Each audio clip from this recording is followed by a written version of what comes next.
Russian President Vladimir Putin says his country will now station tactical nuclear weapons right on NATO's doorstep. Today, Putin announced an agreement with Belarus and says a special storage facility for those weapons will be built there by July. As you can see, Belarus borders both NATO ally Poland and Ukraine. And a former CNN Moscow bureau chief, Jill Doherty, joins us now. She's an adjunct professor at Georgetown University. Jill, I mean, we've heard Vladimir Putin try so many times to be provocative when it comes to injecting the prospect of nuclear weapons into this war in Ukraine. Your reaction to this announcement, is it just more of that bluster? Should it be taken more seriously? I think what he's trying to do, as usual, is raise the threat level. And as soon as you use the word nuclear, regardless of what kind of nukes he's talking about, it's frightening and it gets attention.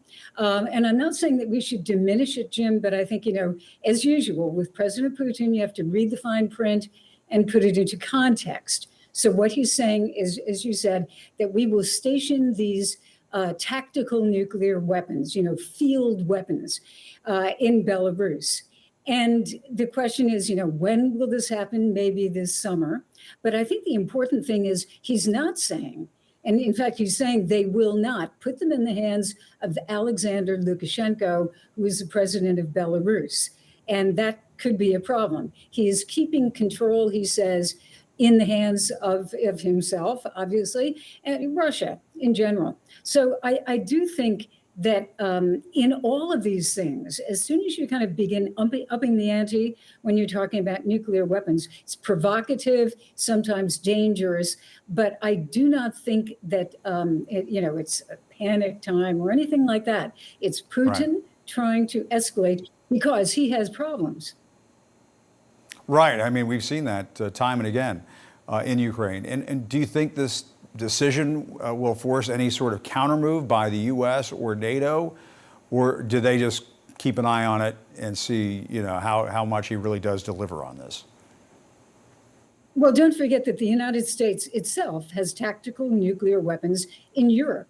In fact, Putin mentioned there are 6 bases where they are kept, and that actually apparently is correct, that there are 6 bases where the United States keeps weapons like that. But they are really under control of the U.S. Air Force, and they are on bases. They are not just spread all over the place. So is Putin saying, and very much we've seen this, Jim, in the Ukraine war, you're doing something, it's our turn, we're going to do it.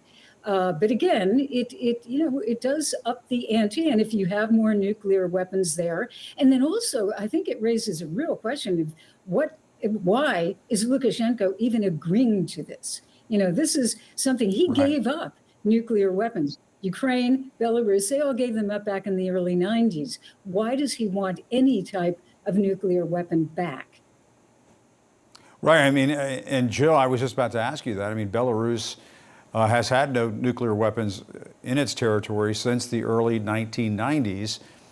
That in and of itself does present an escalation. I mean, whether you want to call this a Cold War between the U.S. and Russia, I mean, it's provocative.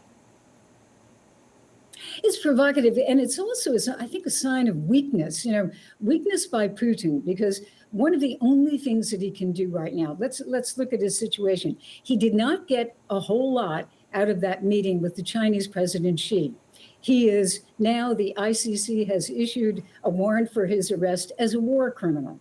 And then also the fighting in Ukraine isn't going very well. So the one thing that Vladimir Putin has all the time in his pocket is his nuclear weapons. So he tends to, resort to bluster about those and threats. And I think that's what we've got here. But every time you do that, it does get more dangerous because there will be, apparently, tactical weapons in Belarus.